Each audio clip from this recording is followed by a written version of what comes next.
Hello বন্ধুরা, আপনারা প্রত্যেকে বাংলা শস্য বীমার যে খারিফ মরশুমের ফর্ম ফিল আপ করে আপনারা জমা দিয়েছেন। নভেম্বর মাসের 30 তারিখ লাস্ট ডেট পেরিয়ে গেছে। তো এই ফর্ম ফিল আপ করে জমা দিয়েছেন, এর টাকা কবে নাগাদ ঢুকবে, যে ক্ষতিপূরণের টাকা কবে নাগাদ ঢুকবে এবং এর স্ট্যাটাস, আপনার ফর্মটা জমা পড়লো কিনা বা কি স্ট্যাটাস হয়ে আছে আপনারা কিভাবে দেখবেন, সম্পূর্ণ পদ্ধতি আমি আজ ভিডিওর মাধ্যমে দেখাবো।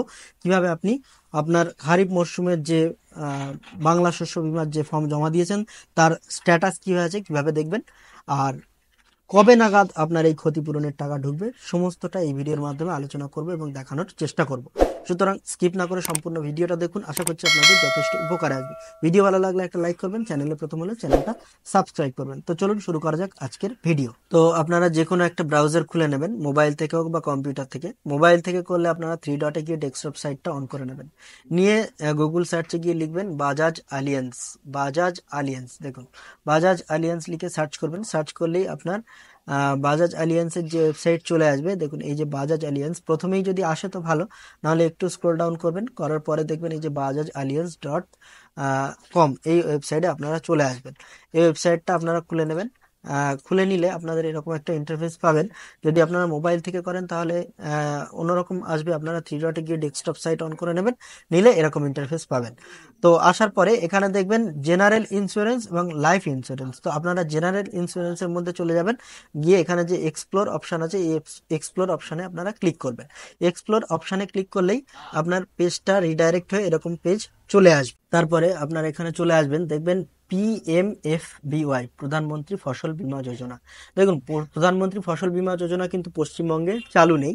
তো পশ্চিমবঙ্গের যে বাংলা শস্য বীমার তথ্যগুলো এই এখানেই এন্ট্রি করা আছে, এই বাজাজ অ্যালিয়েন্সের কোম্পানির মাধ্যমেই করা হয়। তো আপনারা এই PMFBY তে আপনারা ক্লিক করবেন। তো ক্লিক করার পরেই আপনার এরকম ইন্টারফেস চলে আসবে। এখানে স্ক্রল ডাউন করবেন, করার পরে এখানে দেখবেন ইম্পর্টেন্ট লিঙ্কস বলে একটা অপশন আছে। এই ইম্পর্টেন্ট লিঙ্কস এর আন্ডারে অনেকগুলো অপশন আছে। তো এখানে দেখবেন know your policy and claim status. এই know your policy and claim স্ট্যাটাসে আপনারা ক্লিক করবেন। ক্লিক করলেই আপনি এরকম একটা পেজ দেখতে পাবেন, যেখানে আপনার অ্যাপ্লিকেশন সার্চ, ফার্মার আইডি এবং উইথ ব্যাংক ডিটেল সার্চ, তিনটে অপশন থাকবে। তো আপনারা অ্যাপ্লিকেশন সার্চ দিয়েও আপনার ডিটেলটা আপনি দেখতে পারেন, ফার্মার আইডি দিয়েও দেখতে পারেন, আর ব্যাংক ডিটেল দিয়েও আপনি সার্চ করে দেখতে পারেন। তো ব্যাংক ডিটেলে ক্লিক করলে আপনার এখানে সমস্ত তথ্য এন্ট্রি করতে হতে পারে, এন্ট্রি করতে হবে অনেক কিছু তথ্য। তো আপনি চলে যাবেন ফার্মার আইডি। অ্যাপ্লিকেশন সার্চ দিয়ে করলে আপনি অ্যাপ্লিকেশন নাম্বার পাবেন না। তো ফার্মার আইডিতে ক্লিক করবেন। তো ফার্মার আইডি কি, আপনার আপনার ফার্মার আইডি হচ্ছে আপনার ভোটার কার্ড নাম্বারটাই হচ্ছে আপনার ফার্মার আইডি। তো এখানে একটা ভোটার কার্ড নাম্বার আপনি দিয়ে দেবেন। দেওয়ার পরে দেখবেন অ্যান্সার দিন সিম্পল কোশ্চেন, এই যে সিম্পল যে কোশ্চেনটা দেওয়া আছে, এই 3+3 কত হয় এখানে লিখে দেবেন। দেওয়ার পরে সার্চ বাটনে ক্লিক করবেন। তো সার্চ করার পরে যদি এরকম আসে, application ID does not exist or policy number is associated not associated with given farmer ID, অর্থাৎ আপনি হয় ফর্ম জমা করেননি অথবা জমা করেছেন আপনার ফর্ম এন্ট্রি হয়নি, এরকম দেখাবে যদি আপনার ফর্ম এন্ট্রি না হয়। আরেকটা আমি ভোটার কার্ড নাম্বার দিয়ে এখানে দেখাচ্ছি, যাদের নাম এন্ট্রি হয়েছে কেমন দেখাবে। দেখুন আপনার যদি এন্ট্রি হয়ে থাকে তাহলে আপনার এখানে সমস্ত ডিটেল এখানে শো করবে, আপনার ভোটার কার্ড নাম্বার, ফার্মার আইডিটা হচ্ছে আপনার ভোটার কার্ড নাম্বার। তো ভোটার কার্ড নাম্বার দেবেন, এখানে এই যে কোশ্চেনটার অ্যান্সার দেবেন, দিয়ে সার্চ করলে আপনার যদি এরকম আসে, দেখুন এখানে কোন সালে জমা পড়েছে সমস্ত ডিটেল এখানে সাল দেখাবে, নাম দেখাবে, farmer ID, application number, policy number, সমস্ত কিছু দেখাবে।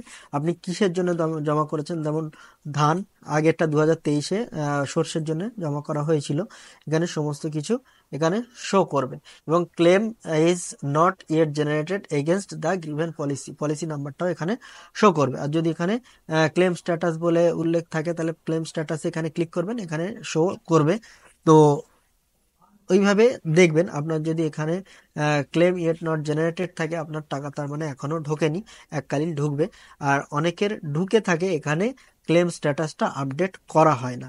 তো এবারে যারা জমা করেছেন 2024 সালে এই নভেম্বর মাসে, তাদের টাকা আশা করা যাচ্ছে ডিসেম্বর মাসের শেষ উইকের, লাস্ট উইকের দিকে টাকা ব্যাংক অ্যাকাউন্টে ঢুকে যাবে। তো ব্যাংক অ্যাকাউন্টে টাকা ঢোকার জন্য কিন্তু আপনার ব্যাংকের সঙ্গে আধার কার্ডের লিঙ্ক অবশ্যই থাকা বাধ্যতামূলক। আপনার সব ঠিক থাকবে, কিন্তু ব্যাংকের সঙ্গে আধার কার্ড লিঙ্ক না থাকলে আপনার টাকা ঢুকবে না। আমি প্রত্যেক ভিডিওতে কিন্তু এটা বলে থাকি, এটা অবশ্যই আপনারা করে নেবেন। আর ব্যাংকের সঙ্গে আধার কার্ড কীভাবে লিঙ্ক করতে হয় সেটা অনলাইনের মাধ্যমেই হয়। আপনারা যদি বলেন আপনাদের প্রয়োজন, তাহলে পরবর্তী ভিডিওতে আমি সেটা দেখাবো কিভাবে করতে হয়। তো আজ ভিডিওটা এই পর্যন্ত ছিল। যাদের ইনফরমেটিভ বলে মনে হচ্ছে, উপকারে আসছে বলে মনে করছেন, তারা অবশ্যই ভিডিওটা লাইক করবেন, কমেন্ট করবেন এবং বন্ধুদের কাছে প্রচুর শেয়ার করবেন। আর যারা আমার চ্যানেলে প্রথম বা ভিডিওতে প্রথম, তারা অবশ্যই চ্যানেলটা সাবস্ক্রাইব করবেন এবং পাশে থাকা বেল আইকনটি ক্লিক করে অল করতে ভুলবেন না, যাতে আমার সমস্ত সাইবার ক্যাফে রিলেটেড ভিডিও সবার আগে আপনার পেজে চলে আসে। তো দেখা হচ্ছে আগামী ভিডিওতে। টাটা।